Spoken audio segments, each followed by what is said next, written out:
Kosamba highway પર park કરેલો tanker બેના મોતનું કારણ બન્યું। હાઈવે પર પાર્ક કરેલા ટેન્કરમાં બે ટ્રકો ધડાકા સાથે અથડાયા હતા, જેમાં બે લોકોના મોત થયા હતા। કોસંબા નજીકના સાવા ગામની હદમાં હાઈવે પર ઉભેલા ટેન્કરની પાછળ ધડાકાભેર બે ટ્રક અથડાતા અને ટ્રકની પાછળ ટેમ્પો અથડાતા બેના કરુણ મોત થયા હતા।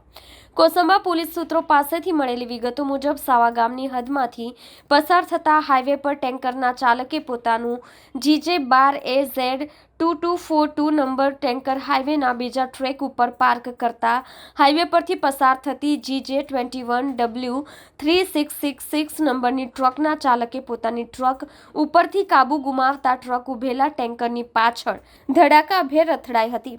તે ટ્રકની પાછળ ચાલતો GJ5BT7409 નંબરનો આઈસર ટેમ્પો પાછળથી ટ્રકમાં ધડાકાભેર અથડાતા ગંભીર અકસ્માત સર્જાયો હતો। આ અકસ્માતમાં આઈસર ટેમ્પોની કેબિનનો ખુરદો નીકળી ગયો હતો અને ટેમ્પોના ચાલક અમોલભાઈ વિજયભાઈ પાટીલ તેમજ સાથે બેઠેલા પ્રજ્ઞેશ અશ્વિનભાઈ પટેલ બંનેનું ઘટના સ્થળે જ કરુણ મોત થયું હતું। અકસ્માતની જાણ થતાં જ કોસંબા એકતા ટ્રસ્ટના સભ્યો અને આસપાસના રહીશો તેમજ કોસંબા પોલીસે ઘટના સ્થળે પહોંચી બચાવ કામગીરી હાથ ધરી હતી। બનાવ અંગે પોલીસે ગુનો નોંધી વધુ તપાસ હાથ ધરી છે।